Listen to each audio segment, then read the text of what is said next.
Coming to you from Aurora, Illinois, it's the DuPage Angling Network. Welcome, and you are listening to the DuPage Angling Network. My name is Marty Rogers, founder of DuPage Angler, and tonight we're going to talk with Pond Boy and other members of DuPage Angler because a lot has been going on. And I also want to say that tonight's episode is brought to you by Succulent Seafood in Naperville, right along the DuPage River, right by Gartner Road. Pond Boy, how are you? Good evening, Marty. How are you doing? I'm doing great. I caught a lot of fish this week. Some of them had some weight to them. I have some stories and things that happened to me regarding fishing in the area that I will never forget as long as I live. Maybe we can get into that a little bit later, but I'm still shaking after what happened today. Hey, do you want to talk about what happened today, or do you want to talk about that giant flathead I saw? Well, I want to start with the flathead because Google and Yahoo and everything else, they're going absolutely crazy with DuPage County area flatheads and catfish in general. And I'll tell you what, that posting of JM Dog was crazy. This guy, he goes out to the Fox River, right? Fox River, he's fishing for smallmouths. He couldn't wait to get out. And he caught a bunch of smallmouths. He got onto the catch of the day, but then all of a sudden he's fishing for smallmouths and he hooks this giant flathead. I mean, giant.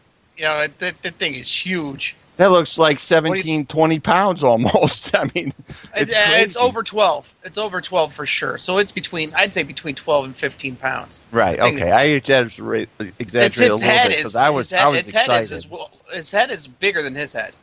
You know? That's right, and if you want to see it, you can go to DuPageAngler.com and check out the catch of the day. And what's funny is it was put in the bass catch of the day because he caught a bunch of nice smallies, too. I mean, that's a great day and a bonus. Imagine how scared he must have been when he first hooked that, because at first second he had to think, oh my God, a giant smallmouth, and then you figure out that it's something different. But and no net. Oh, yeah, and that water is up and running, man. It is cooking with gas. I think it's at 1900 right now, and it just keeps getting, the rain is just screwing it up. He fished, now, he was in the water, guys, but he knows that spot like the back of his hand. He knew that he could fish there. There was a lot of other spots that he would have fished, he said, but it just weren't safe. So that water is up and high, and unless you're an experienced wader and you know exactly where you're walking and how deep it is, don't wait until it starts coming down. Yeah, and I'll tell you what, man, when I saw that, I saw him holding that flathead and the look on his face is like, I bet you he was freaking out. But what's really cool is that he felt lucky and he went and threw $10 on a long shot on the, I guess it was on off-track betting or something. He won $350 on one race.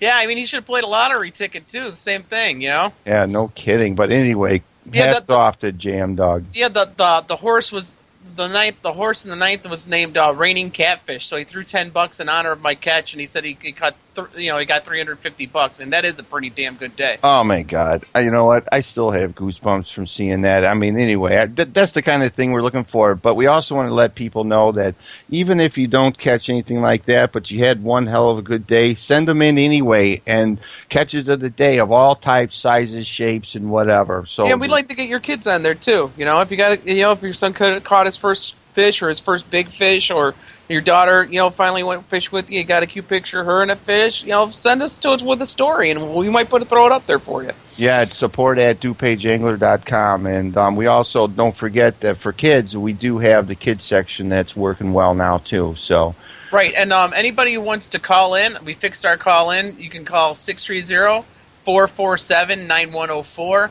630-447-9104. And as always, if you log in, if you've been on the site for a while, please refresh. And the chat system will be in your lower right-hand corner. You can chat us questions or comments at any time. You can always tell Marty how bad he sucks if you want. I enjoy it, so that'll be fine. Oh yeah, I am starting to get pissed off because we went and caught. Speaking of cats, we went and on a little excursion and caught some blue cats because blue cats, for a lot of the members, they have never caught a blue cat before. So we found it was my first. Yeah, and we heard that there were some over at LaSalle at the Cooling Lakes. They still call them the Cooling Lakes, yeah. Yeah. And but anyway, we go there, and long story short, we all caught some very respectable blue cats, and it was one hell of a trip. It was awesome. The way it kind of started is, me and Sooner, usually towards getting close to weekends, we start calling each other to say, hey, where are you going? What are you doing? Where are you going? So Sooner calls me, and I'm like, you know what? The river's high. That's out. It's going to be windy. Kayaking's out. I need a break from pond fish and bass. What do you think about catfish? And we're like, well, where can we go? I'm like, we try these ponds, this or that. I go, or, how about LaSalle? I've been to LaSalle. He goes, they have blue cats. I'm like, really? Well, I've been channel catfishing my entire life, Marty, but blue cats is brand new to me. So I'm like, okay. So then, DS calls, where are you going this weekend? Well, me and Sooner are going to go to, go with blue cats. All right, I'm in. And then Chinsup calls, where are you going this weekend? I think we're going to go blue cats. Okay, I'm in. So it went from a 2-guy discussion to 5 guys, and that's just because we all call each other, and that's happened because of the site. These guys, we've all joined at different times. We've gotten to know each other. Now, we've become good friends, and we start calling each other through the week to see where we're planning on going. And sometimes it just all works out. Everybody wants to do the same thing. Yeah. Jeff Brown just chatted in that they had cats on the news, blue cats on the news. That's interesting. I wonder what the story was about. Well, I did a little research, and there have been quite a few caught in the LaSalle area. So who knows? Maybe we right. And I mean, and that's what's so cool about this, Marty, because we don't have blue cats up here. And to find, I hadn't fished LaSalle, man, since before 9/11. So I knew there's channel cats in there, but I didn't know about the blues. And I'm thinking, brand new species. And to tell you, Marty, I was pretty nervous because I know channel cats, but I didn't know blues. So we loaded up on the bait. What all did we have, Marty? We had. Oh my gosh, we had everything from peanut butter to stink bait to we had stink bait. We had smelt. We had smelt crawlers. Mrs. Chicken Bass livers. made some salami sandwiches that we think we used. I mean, we had everything. Yeah, we had chicken livers. We had I had smelt. We had dip bait. We had dough bait. And one of the funny thing that happened was the night before I was carp fishing, and I was watching this. I was kind of chumming with some bread, trying to bring some in. I saw some splashing near the shore. Like, all right, there's some carp. We sneak up on them. I go, those splashes are too small, and it was shad. And the last time I went carp fishing, I got totally slimed because I didn't bring a net. So I said, all right, I'm never going carp fishing again without a net. So I actually had my net with me. I started sneaking up, and I was doing like a baseball swing, Marty, out towards the grass as fast as I could because the holes in my net were too big, and these shad would fall through. So my only chance was to do it so quick that they wouldn't have a chance. So I would swipe, and like 50 shad would fly out of the holes, but like 2 or 3 would fly into the grass. So like that, and my arms were sore the next day, but I had the bag of shad. So, and most guys the blue cats, from what I've been reading, what Marty's been reading, is shad is the favorite bait. And the fresher, the better. So we had, 8 o'clock the night before, we had a bag of shad. So each guy started taking them. We started cutting them. We used the body section. We saved the tails for last. So, if I had a double rig, I put a head on one, body on the other. Chinsup scored first, right, Marty? Oh, yeah, he sure did. And I was like, holy cow, because I had only seen him on movies and TV and YouTube and stuff. I never actually saw one up close. I was super excited. I was also a little jealous. And then I got one, and I was surprised just how strong they are. They're a little bit stronger than channel cats of the same size. There's a little bit more just straight oomph, it's just a little bit more muscle. They fight kind of the same way, but it's just a little bit more strength. And I was shocked by that. It's like the smallmouth, of the bass. Right, exactly. They fight better. And then this guy, Jerry's Flies, had given us some catfish rigs to test. I hadn't had a chance because I don't use cut bait. So I've had one that Marty gave me at one of our first challenges I ever came to. And I had this thing for a long time. I'm like, finally, I'm going to use some cut bait. I'm going to try that rig. And it worked awesome. It's all wire. And it had a good hook on it. It had a Lindy weight on it. It was like about 40 inches long, and it worked awesome. I ended up with 2. Then you scored the biggest fish. I hear Marty going, fish on! And, oh my God! I screamed it! It was cool. I was yelling awesome. Fish on, and at first I thought he was a little guy because the story is that the stuff that I was using when I go up to Fox River and Buffalo Lake, I'm so used to gigantic cats, but for what we were doing, it was beautiful. I mean, he was definitely well over 6-7 pounds, and it was really nice. Yeah, I mean, and then I mean, it was nice. And Marty, when he gets, he's like, Yahoo! I mean, everybody across LaSalle, even with that wind, could have heard him yelling. It was awesome. And then Sooner scored. So, and then, a few of us got 2. Jason ended up with 3. One did come on a crawler, but all the rest came on shad. So, I mean, I don't know how good we would have done had I not gotten, God's gift to shad the night before, Oh, I know. Well, what's also funny is that Pond Boy was there and he's saying, hey, guys, just cut the heads and use the body and toss the heads for chum. And I told the guys on the side when you walked down to your spot, I said, that is BS. You put those heads on there, man. Pond Boy, I know he knows a lot, but let's just see what happens with the heads. No, and the heads worked. I like I said, I was brand new at Blues. I didn't think they'd crunch on that head, but they liked it like potato chips, man. Oh, my God. And what's so funny is that before the podcast tonight, I put on one of my recorded fishing shows, and it was Bill Dance, and he was on the Mississippi River, and he was shut the hell up. You know what? Just because, whatever, we'll talk about that later.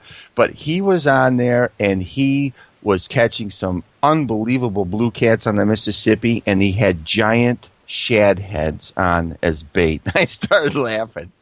Finally, the guy does some real fishing where it's actual challenge instead of walking across the fish in his private ponds. Well, anyway, he is a good teacher. And he does teach. I'll give him that, but I don't think I think anybody could catch fish on those legs of his. Well, I think Helen Keller could catch fish in the places that he goes. The Bill Dance approved ponds. I do know, not to be mean to her, but I mean, let's face it, the places he does fish are pretty incredible. Right. So, it's like, I'm using bare hooks today, and it's like, you suck. Using bare hooks today. But anyway, so what else is going on? The site seems to be doing okay. Enough of that. We do have the T-shirts back, thank goodness. We have some more inventory now, so you can definitely buy a DuPage Angler shirt if you want. It definitely helps support the site and the group and everything. Enough of that for now. Dan, there was some talk on the site earlier about Fermilab. And yes, there was a report that was a little strange. I got tons of emails saying, you are so full of crap. What is this about? What was it? Whiting? What was it? Did it said lake trout or whatever at Fermilab? So anyway, I took that off the site because that wasn't one of my reports. But the thing is, I had some business at Fermilab today. And I talked to quite a few people, and we got a commitment from them to help DuPage Angler any way they can to find out, because actually they have a lot of people there that don't have a clue on what's in those ponds. I mean, It was amazing that, oh, wow, who does know that? So one of the people in the communications department went ahead and said that they're going to do whatever they can to get us hooked up with the right people in order to find out the entire history of the ponds, of the lakes, everything. What was stocked, if it was stocked, what's in there, was the lake ever shocked, was there ever a kill, all that stuff. Right, I'd be interested on what they're going to say after they turned off the hot water in front of the building that looks like a giant squished it between his hands. I used to fish that lake all the time when I was younger. And it was I used to fish her in the winter before I ice fished because it never froze over. And it was a little catfish factory, and it was pretty good on bass. And they stopped with the warm water, and then the water got dirty, catfish stopped populating, bass fishing got harder, and I had quit. And so I'm really interested on I've heard there could be some good bass fishing there. I heard you have to work for them, but I heard they're really good size. Marty, what do you have to say about that? Well, back in 1987 was when I really stopped fishing there, 87, 88. And I used to do very well with there for my buddies from the University of Arkansas. We used to come up here, and I said, hey, let's go fishing. So we'd always go there and do very well. But I kind of stopped for whatever reason. Well, after all this talk and everything, when I was there, I was in my suit. I took my suit coat off. Thank you. I took that off, put it away. But I was there fishing in my tie right off of the parking lot of the east little pond there from the parking lot. The water was absolutely filthy. I was disgusted. I was bummed. I did see a lot of top water.